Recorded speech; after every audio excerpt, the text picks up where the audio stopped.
Thank you. Silakan duduk saudara-saudara. Apa kabar? Mau kopi apa teh sore-sore ini? Ya.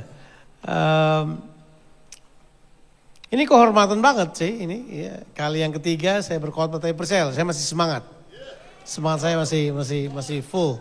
Ya, still excited ya. Nah, saya ingin membahas. Tentu akan ada PowerPoint yang muncul mungkin beberapa muncul di depan saudara, tapi saya ingin membahas secara khusus tentang beberapa hal yang akan sangat penting buat kita. Secara khusus bagaimana kita memahami dalam pemuritan kita, bagaimana orang percaya diajak masuk pada sebuah kehidupan yang sesuai dengan kehendak Tuhan. Jadi kita akan membahas sedikit tentang dari doa yang Yesus ajarkan. Jadi tadi pagi kita sudah membahas Matius 16 ayat 13 sampai 20. Yang kedua kita membahas tentang Matius pasalnya ke-28 ayat 18 sampai 20. Nah sekarang kita akan membahas tentang Matius pasalnya yang ke-6 ayatnya yang ke-10. Tapi kita boleh membacanya dari ayat yang ke-9 barangkali untuk melihat konteksnya. Nah amazingly, sering sekali doa yang kita bawa itu adalah doa agama. Amazingly, kita berdoa doa agama. Dan agama manapun mengajarkan orang untuk berdoa, memohon supaya ada kuasa yang lebih besar datang kemudian rubah keadaan kita yang kita nggak suka, ya kan? Jadi kemudian doa kayak begitu tuh diminati oleh banyak orang. Terus kemudian kita ajarin bahwa doa mengubah banyak hal. Kita suka hal tersebut. Tapi saya ingin menarik perhatian saudara bagaimana Yesus dengan murid-muridnya. Jadi satu kali murid-muridnya datang pada Yesus nih. Kemudian nanya begini. Yesus, orang Farisi ngajar murid-muridnya berdoa. Oke. Ya kan orang Farisi doanya banyak ya. Doa dalam perjalanan. Kalau di perjalanan mereka berkata, Tuhan jangan turunkan hujan di sini. Turunkan hujan bagi yang membutuhkan. Baik banget ya. Kami mau jalan jadi jangan coba-coba hujan. Kira-kira kayak gitu. Ya mereka ngajarin doa yang kira-kira sesuai dengan keinginan mereka. Terus kemudian mereka juga berkata, and John the Baptist also taught his disciples how to pray. Jadi berkata, Yohanes Pembaptis juga ngajar murid-muridnya berdoa. Tapi Yesus kok kita udah mondar-mandir beberapa waktu ini. Saya nggak lihat kamu ngajarin kita doa. Tolong ajarin kita doa dong. Doa itu apa sih? Kira-kira kayak gitu. Ya. Tiba-tiba Yesus berkata, kalau kamu berdoa, berdoalah seperti ini. Bapa kami yang di sorga, dikuduskanlah namamu, datanglah kerajaanmu, jadilah kehendakmu di bumi seperti di sorga. My God. Nah, itu sesuatu banget. Mereka masih pikir, kok beda? Yang sana ngajar kalau kamu pas pusing doa deh supaya gak pusing gitu kan. Pas kamu kekurangan uang doa deh supaya tapi tiba-tiba yang ini datang tiba-tiba ngajar gini. Tuhan datanglah kerajaanmu. Jadilah kehendakmu di bumi seperti di sorga. Nah ini kemudian menjadi sebuah pertanyaan besar buat saya. Kenapa Yesus tiba-tiba mengajar kalau kamu berdoa. Doalah yang paling penting dari isi doa itu adalah datanglah kerajaanmu. Jadilah kehendakmu di bumi seperti di sorga. Itu wow. Jadi kerajaan Allah dan kehendak Allah merupakan apa? The center of our prayer. Jadi doa yang diajarkan kepada murid-muridnya yang menjadi sentralnya adalah kerajaan Allah dan kehendaknya, bukan kebutuhan. Sangat disayangkan kita terjebak kepada sebuah kehidupan agamawi yang terjebak kepada pemenuhan kebutuhan diri kita gagal untuk mengerti apa yang menjadi kepentingan Tuhan. Nah ini biasanya menjadi tabrakan luar biasa dalam kehidupan kita kan. Tiba-tiba saja Yesus mulai mengatakan, setelah dia berkata demikian kemudian dia langsung beritahu begini. Selebihnya kebutuhanmu pasti dia jaminlah. Doa lagi nih, berikanlah pada kami makanan kami secukupnya. Tapi secukupnya Tuhan kelimpahannya kita. Iya kan? Terus you know that. Kemudian itu kita tahu, dia berkata, ya udah jangan bawa kami pada pencobaan. Maksudnya kita akan hadapi semuanya itu, tapi kita pasti menang melewatinya. Kita akan menghadapi semuanya, tapi Tuhan berkata ini, don't worry, if my kingdom come, my will be done, everything should be fine. Semua akan terjadi menurut order yang Tuhan inginkan. Jadi kemudian kita belajar. Saya kemudian mengambil waktu untuk meneliti doa di Alkitab. Doa di Alkitab. Nah, kapan-kapan saudara Google, kata doa pertama muncul di mana? Coba aja. Coba aja. Sekarang Google aja. Kenapa enggak? Coba aja. Saudara akan dapat kata doa pertama muncul itu justru ketika Abraham dalam keadaan paling gak masuk akal, tau gak? Masih ingat Abraham bohongin seorang raja karena istrinya cantik, masih ingat kayak? Istrinya, jadi Sarah itu cantiknya luar biasa. Bahkan menurut penelitian, kalau dibaca secara teliti, cantiknya Sarah umur 80 tahun, ya ampun. Umur 80 tahun masih cantik, itu kan udah magis, itu bukan cantik biasa. It's a beautiful radiance yang dimiliki oleh Sarah. Sampai raja jatuh cinta, bayangkan. Raja mau ngambil Sarah sebagai istrinya. Makanya raja nanya, itu istrimu atau bukan? Ini nih otaknya Abraham. Gila kalau gue bilang ini istri gue, mati gue udah. Jadi bilang enggak, itu saudaraku. Oke, kalau kamu saudaranya oke lah. Kita jamu tapi diambil karena kamu saudaranya kan.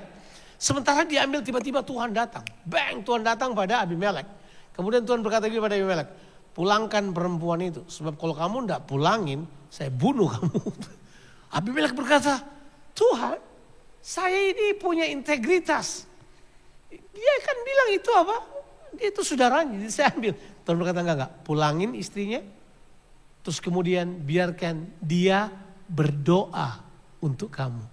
Itu the first word untuk kata doa muncul di Alkitab. Benar kan? Benar gak sih? Iya dong, coba lihat aja. Itu kata pertama doa muncul. Jadi sudah bisa lihat gak? Bahwa doa itu dalam bahasa Ibraninya menggunakan kata ini. Palal. Dan dulu palal. Palal. P-A-L-A-L. Palal. Tahu gak arti daripada palal? You'll be surprised to know bahwa arti dari palal itu bukan gini. Minta dong, kasih dong yang gue butuhin. Enggak. Arti dari palal adalah memutuskan bersama Tuhan tentang satu hal.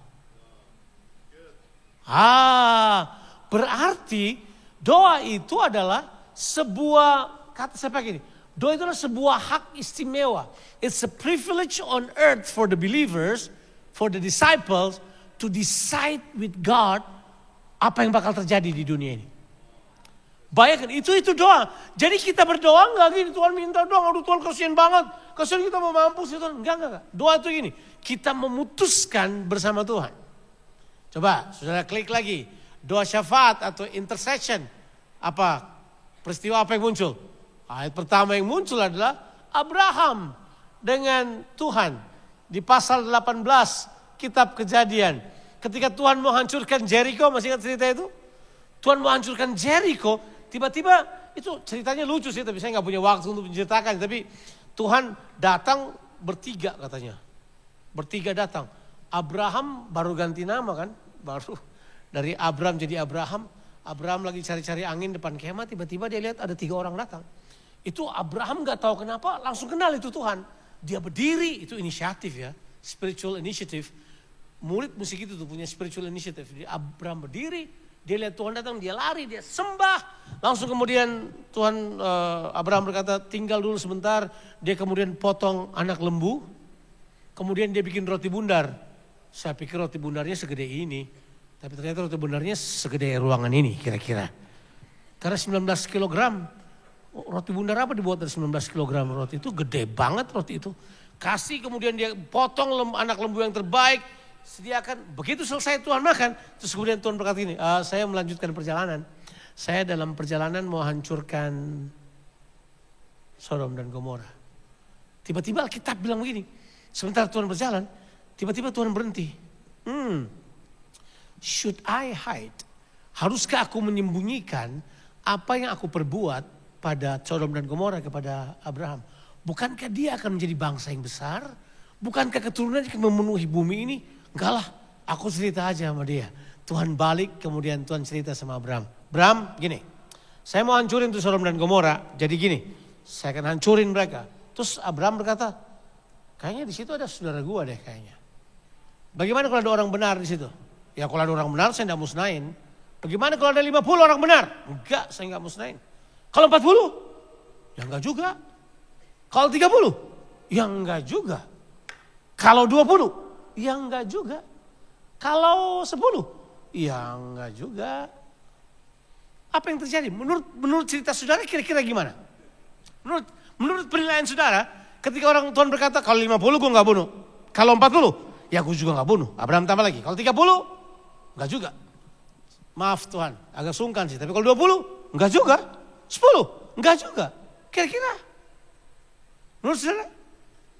Tuhan mau putuskan sendiri atau Tuhan ini ngajak Abraham untuk memutuskan bersama dengan dia? Kelihatannya begitu sih. Orang bilang cuma tawar-menawar. Itu bukan tawar-menawar. Itu decision made together. Itu namanya bersama-sama membuat keputusan. Langsung begitu sampai 10 udah sungkan Abraham. Ya udah deh. Kalau 10 kayaknya kebanyakan.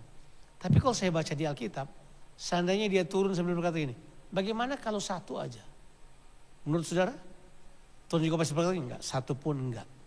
Sebab saya baca di berikutnya, 1 orang aja Tuhan cari di 1 kota. Yeskel mengatakannya, banyak sekali ayat-ayat yang berkata 1 orang di kota itu ada, selamat seluruh kotanya. Bayangkan, untuk Abraham enggak turun sih. Abraham udah sungkan. Makanya gini, dengan Tuhan untuk kehendaknya jangan sungkan. Jangan sungkan, pursue.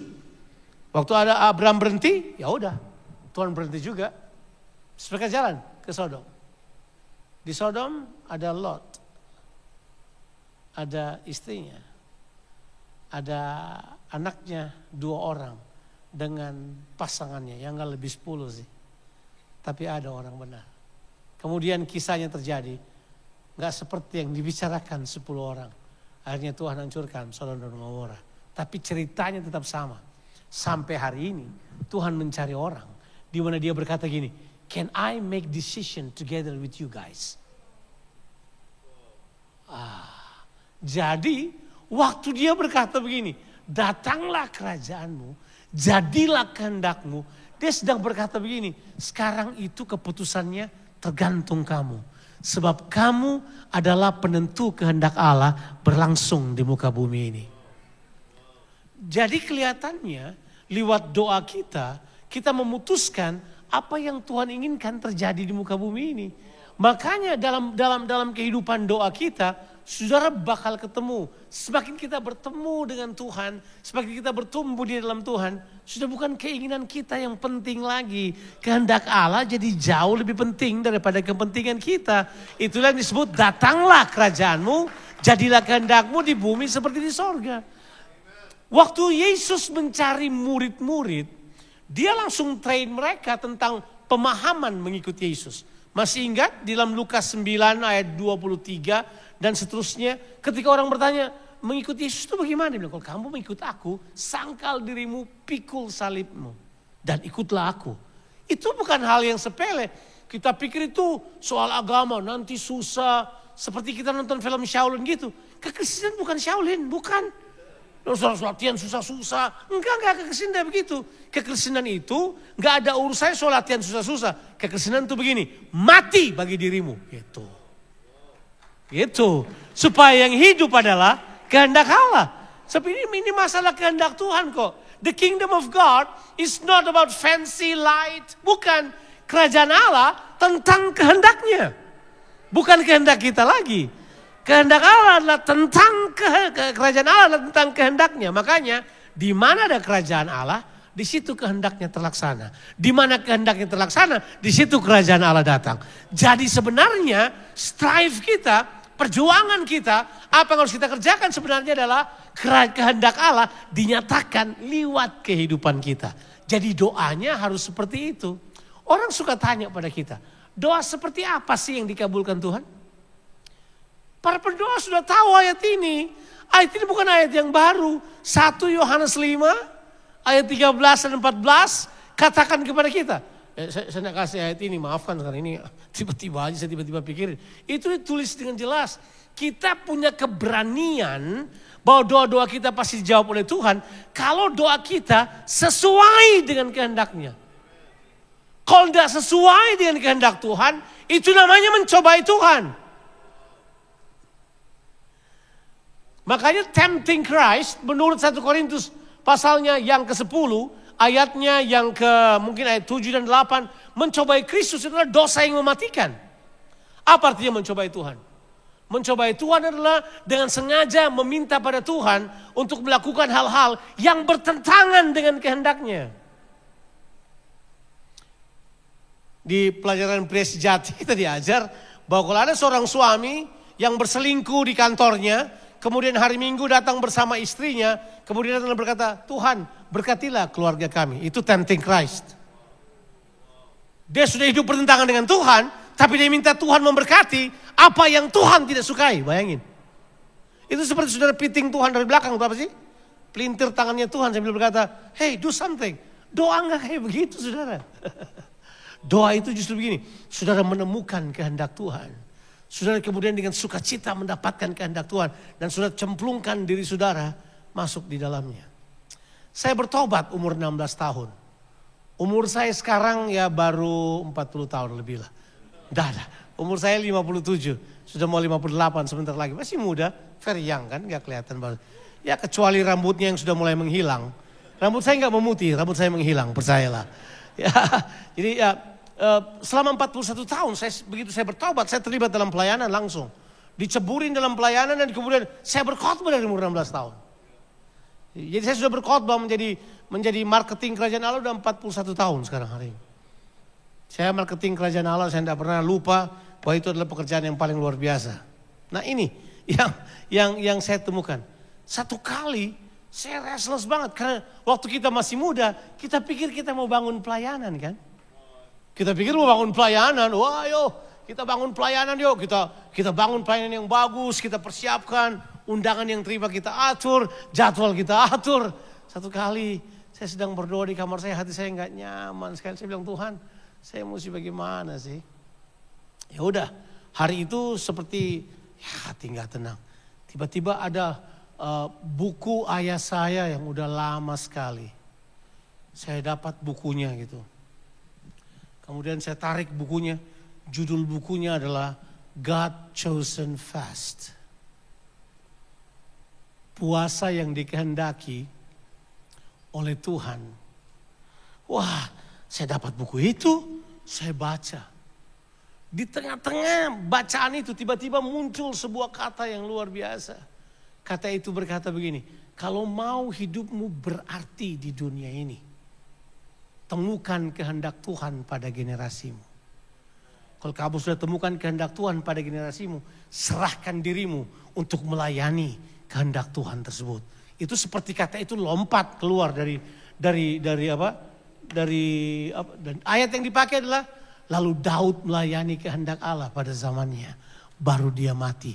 Tiba-tiba muncul di kepala saya, jangan mati dulu sebelum melakukan kehendak Tuhan. I stop there. Saya berhenti di situ. Seluruh hidup saya berubah. Dulu saya harus berpikir, saya mau khotbah bagus. Saya ganti sekarang.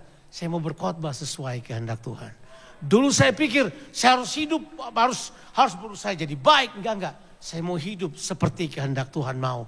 Saya kemudian mulai berubah. Doa saya berubah, cara hidup saya berubah, pendekatan saya mulai berubah. Semuanya serba kehendak Allah. Sejak hari itu, I don't move without the will of God. Saya tidak bergerak kalau bukan kehendak Tuhan. Saya mulai mengerti apa yang dimaksud dengan kehendak Tuhan dalam kehidupan ini. Saya mulai search di Alkitab. Benar kata Petrus. Petrus berkata begini.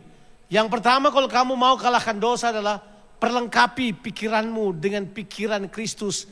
Tentang bahwa dia mati, dia menderita. Sebab siapa yang menderita berhenti berbuat dosa. 1 Petrus 4 ayat 1. Ayat yang kedua dia berkata gini. Supaya waktu yang sisa kamu tidak pergunakan untuk melakukan kehendakmu sendiri. Sebab sudah terlalu banyak waktu kita pakai untuk kehendak kita sendiri. Stop. Change my mind. Saya berkata no. Not about my will now. It's about the will of God. Saya baru mengerti itu doa sebenarnya. Itu baru doa. Bukan. Kan Yesus berdoa berapa kali sih di Alkitab? Berapa kali doanya Yesus sudah tahu. Selain diajar pada murid-muridnya. Dia nggak banyak berdoa yang lain. Kecuali dia mengucap syukur waktu membangkitkan Lazarus. dia mengucap syukur waktu membagi-bagikan roti.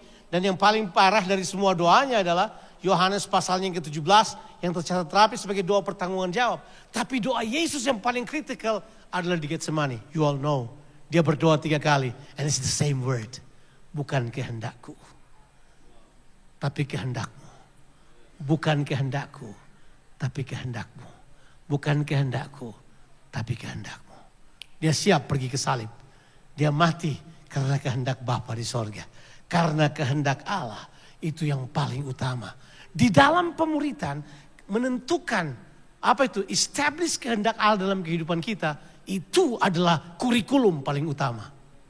Ya, di pemuritan adalah establish mereka untuk mencintai kehendak Allah lebih daripada yang lain. Mencintai, menyukai apa yang merupakan kehendak Allah lebih daripada yang lain. Lebih daripada ketenaran, lebih daripada uang, lebih daripada apapun. Kehendak Allah harusnya nomor 1. Kalau passion kita tidak terarah pada kehendak Allah, selesai. Kerajaan Allah nggak akan turun di situ.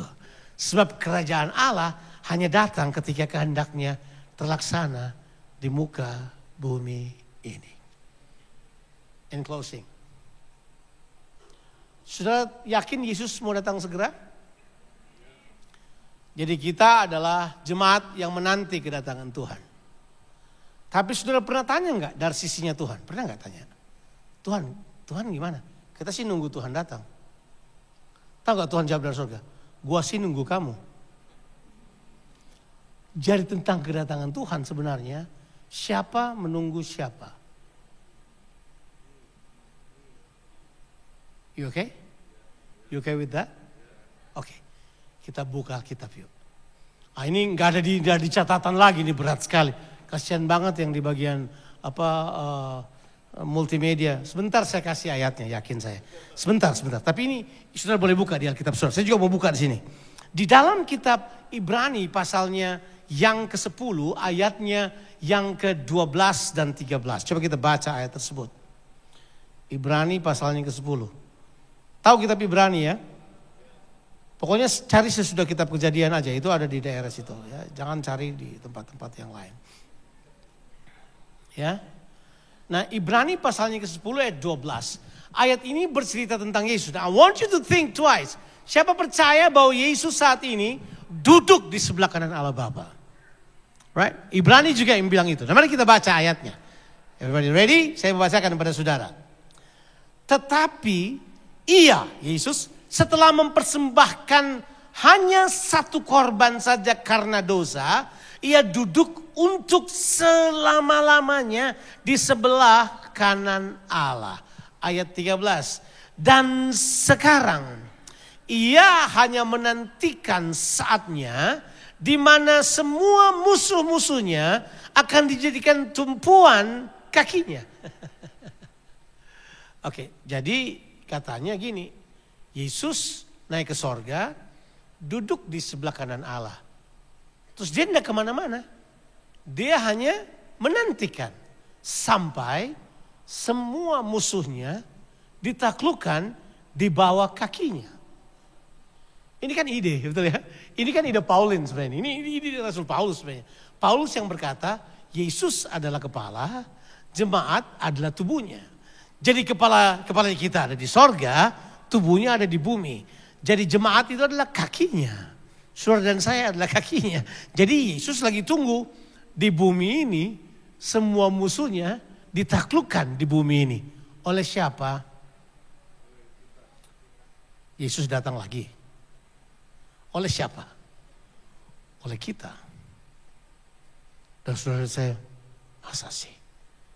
Bukankah tanda-tandanya telah nyata? Pelajari. Pelajari tanda, jangan lihat di luar. Lihat jemaatnya. Sebab Yesus bakal datang untuk mempelai perempuannya. Tanda-tanda boleh macam-macam di luar. Lihat mempelai perempuannya, udah siap atau belum? Mempelai wanitanya yang dinantikan. Apakah mempelai wanita ini telah menaklukkan musuh-musuhnya di bawah kakinya? Nah, saudara lihat saya. Oh my God. What is this? Oh yes. Disinilah kita exercise the power. Untuk apa Tuhan kasih power buat kita? Untuk apa gereja menerima kuasa yang sangat besar?